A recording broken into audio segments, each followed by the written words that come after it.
आज हम संधि के बारे में पढ़ेंगे। क्या आप संधि का अर्थ जानते हैं? नहीं, कोई बात नहीं, चलिए मैं बताती हूँ। संधि का अर्थ मेल या जोड़ होता है, जैसे सुर जमा इंद्र, सुरेंद्र।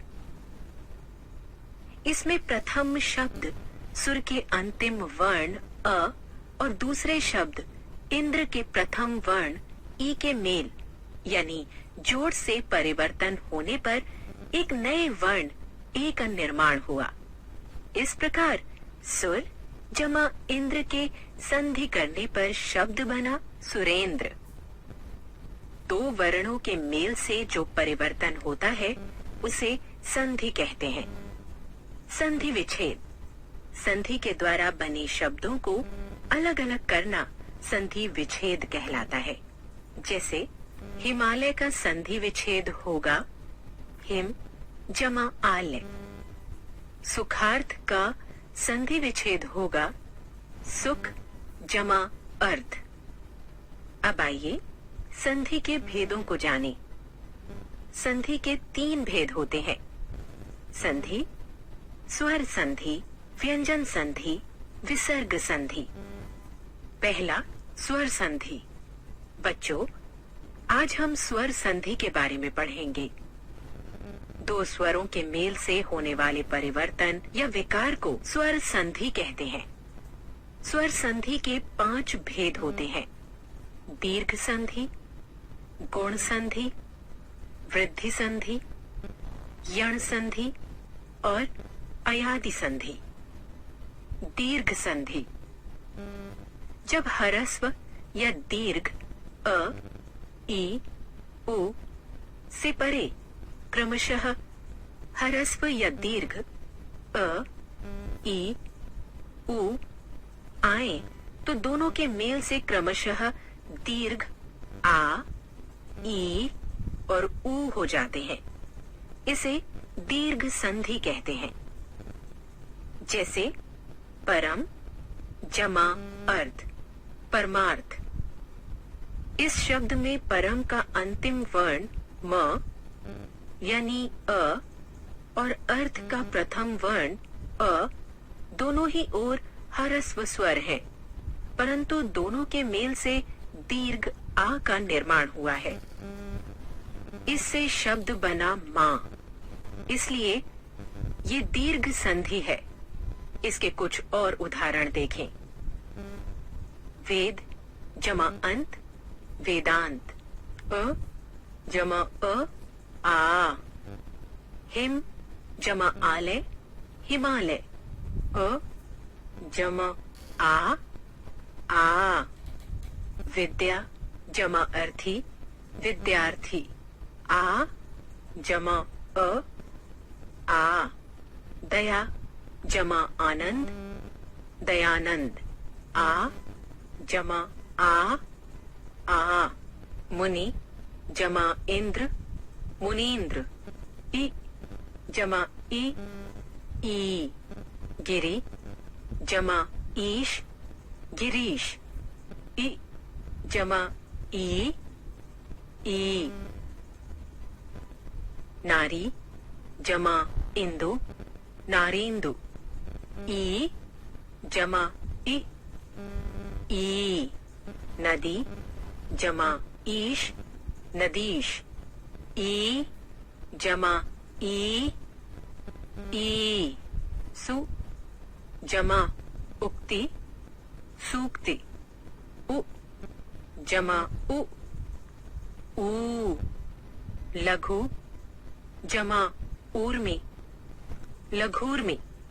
उ जमा ऊ, ऊ। वधु जमा उत्सव, वधूत्सव।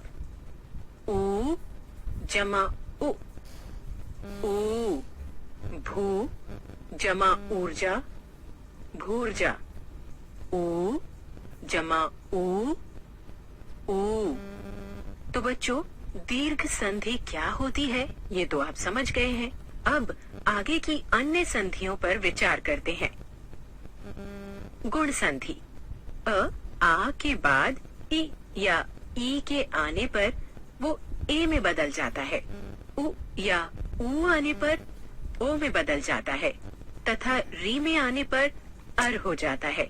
इसे गुण संधि कहते हैं। जैसे भारत जमा इंदु भारतेंदु। इस शब्द में भारत का अंतिम शब्द त यानी अ है और इंदु का प्रथम वर्ण ई, तो इन दोनों के मेल से बना ए, इसलिए यहाँ गुण संधि है। उदाहरणों द्वारा और समझिए। नर जमा इंद्र नरेंद्र, अ जमा ई ए। राजा जमा इंद्र राजेंद्र, आ जमा ई ए। कमल जमा ईश कमलेश, अ जमा ई ए। उमा जमा ईश उमेश, आ जमा ई ए। लोक जमा उक्ति लोकोक्ति, अ जमा उ ओ। महा जमा उत्सव महोत्सव, आ जमा उ ओ। नव जमा ऊढ़ा नवोढ़ा, अ जमा उ ओ। महा जमा ऊर्जा महोर्जा, आ जमा उ ओ। सप्त जमा ऋषि सप्त ऋषि, अ जमा री अर। महा जमा ऋषि महर्षि, अ जमा री अर। वृद्धि संधि। अ या आ के बाद ए तथा ओ औ आने पर औ हो जाता है। इसे वृद्धि संधि कहते हैं। जैसे एक जमा एक एक।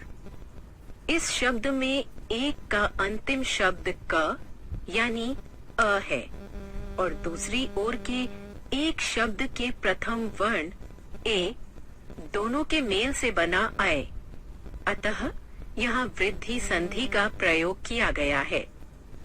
उदाहरणों द्वारा और समझिए। लोक जमा एषणा लोकेशणा, अ जमा ए आए।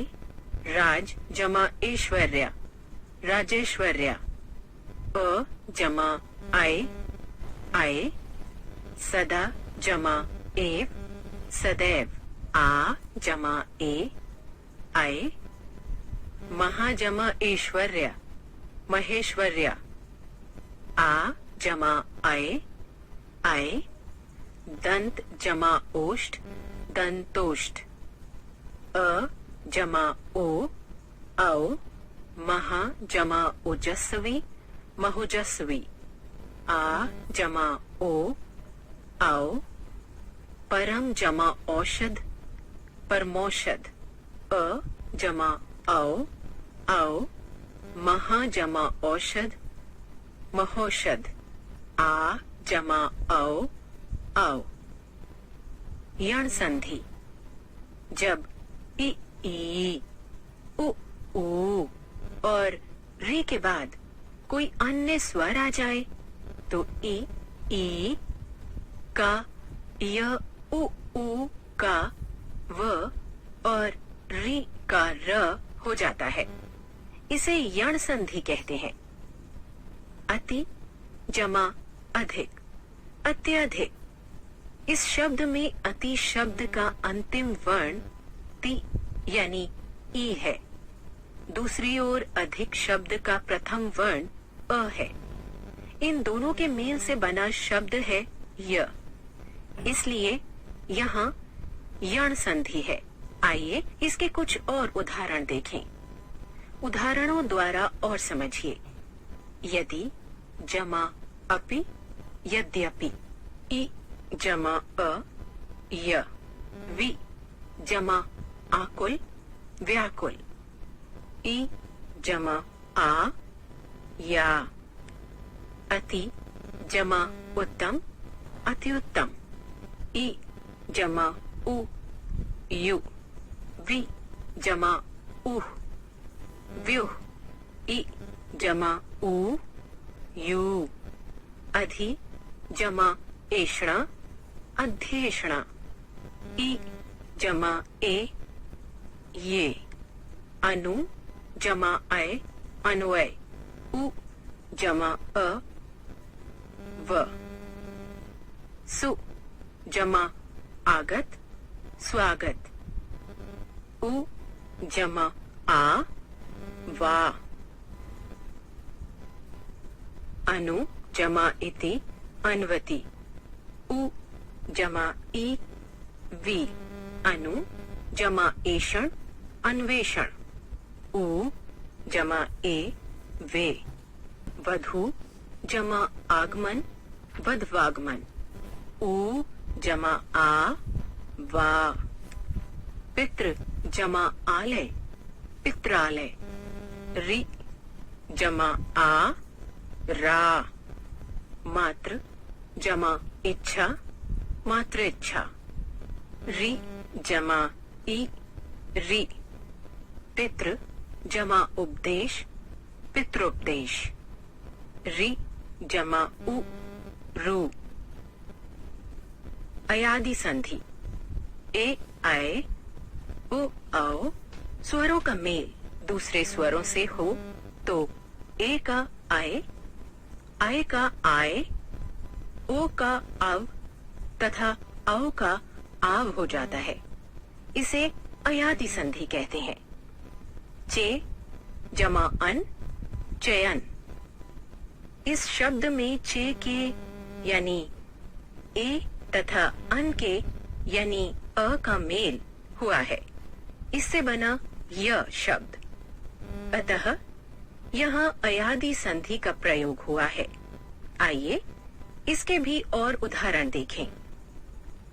ने जमा अन नयन ए जमा आए गे जमा अक गायक आए जमा आए ने जमा इका नायिका आई जमा ई आई पो जमा अन पवन ओ जमा अव पो जमा इत्र पवित्र पो जमा ई अवि पौ जमा अक पावक औ जमा आव नौ जमा इक नाविक औ जमा ई आवी भौ जमा उक भावुक औ जमा उ आवु।